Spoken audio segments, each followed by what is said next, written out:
How fast should we as a male or a female move to bag our love interest? This is your Goddess Angel of Kismet, coming to you with a podcast titled My Brother's Rules. His name is DeAngelo, and DeAngelo, say hello. How y'all doing out there? Our questions are, what misconceptions do we sometimes have? And DeAngelo is a great guy to ask because he can give insights on how some men in this generation, or in general, might think. Some of you men may not like me after this, huh? Well, no, because the way you feel represent a certain amount of other men in the population. I mean, that's true. But Right, so you're here so that we can see what part of the population you represent and how they think. probably like a 1%er, because That's how you feel? yeah, not many guys choose to wait, and the ones that do are normally considered the good guys or too good to be true. Maybe the guy in your inbox that said hello, and you chose not to deal with him. You chose to deal with the dude who's flashing all the money with his jewelry and rings and everything, but ain't got one picture with his kids. Okay, okay. That's the truth of the matter. Do you mind telling us your age and a little bit about your background and how and where you were raised? Flipped around a little bit. Born in Cleveland, 1985. 85, baby. Mom and dad was together some parts of my life, not all of them, but I learned a lot when I had my chances with both. Okay. Now that you're an adult, you have had more experience. Yeah, from college to playing football, semi-pro football. Yeah, it was quite a bit. Well, you've had more experience with different cultures and people with different personal and professional definitely, yeah. differences.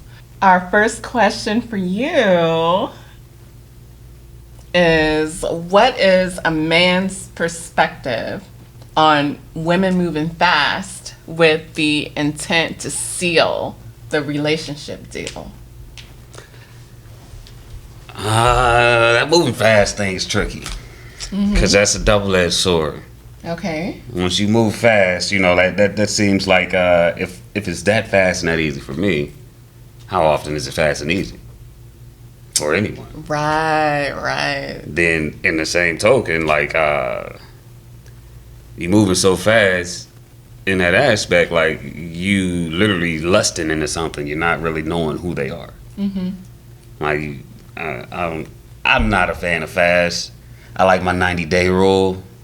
It's not quite it's not always work out to be 90 days, but the 90-day rule is good because you get to deal with see what the loyalty is. Okay. See how respectful they are. I mean, you get to see if they're a down-to-earth person within the 90 days. You know, the first 30 days, you guarantee when you meet somebody, there's been a lie in between the situation somewhere, or someone stretched the truth.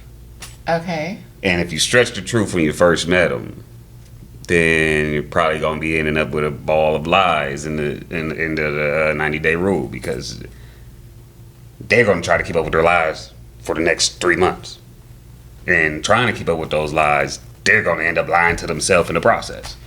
The 90-day rule, it seems to me that's something that when you're younger, it's told to you that that's the way it should be. Oh no, I don't make that decision from like elders and like what they inform back. Okay. That's my own experience. This is your personal, what you. Yeah, I've dealt with trying to talk to people for 30 days, see what's what, see what's going on. You know, we hang around for a month. Then after that month, they start doing all these strange things. Like, wait, you ain't used to do this, you ain't used to do that. Now you're doing all this and doing all that. Now you go to the club when you didn't go to the club.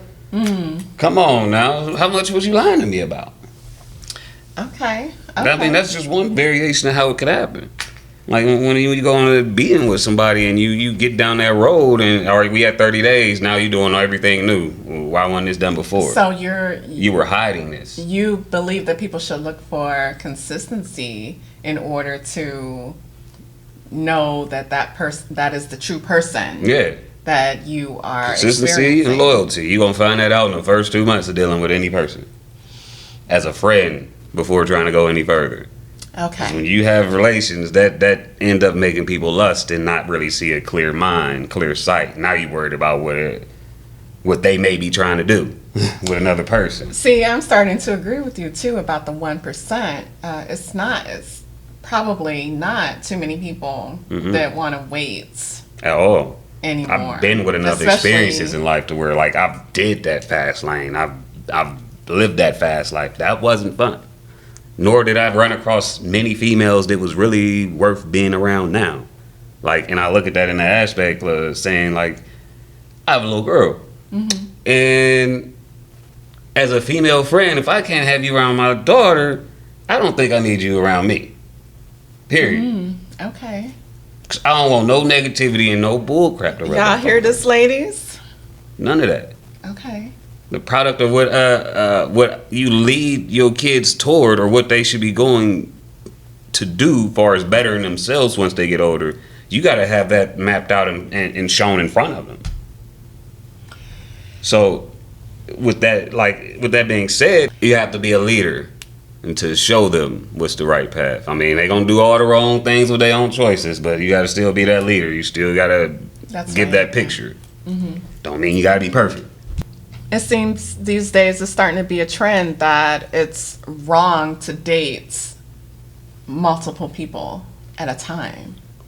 However, when closing yourself off from others early on, you risk wasting time and passing up possible better connections. I personally don't see anything wrong with dating more than one person at a time if you are able to disclose that to the people that you are dating, so you're truthful, everybody knows where they stand, and no one can have assumptions about the nature of the relationship. See, comment on some of that, because like I don't that trend it varies on what groups you in the styles you live your life, and that may be true, but if I go off of some of the things that I've seen online, there's a lot of, and it probably is the younger generation compared to me, but there's a lot of females and males out there that believe that if you are flirtatious, or if you have dated one time, went on a date once with somebody, that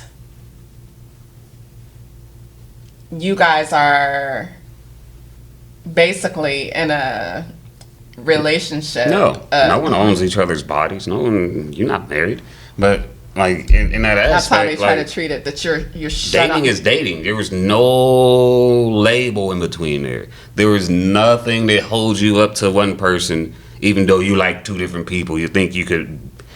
Let's say Bob has money and a nice smile, and Andre has everything else he don't. So you want to see who's better. It's not wrong to date the other person. I mean, in all aspects, sometimes the truth being told, unless you really having sex with one of the people, they don't need to know that anyway. It's not their business.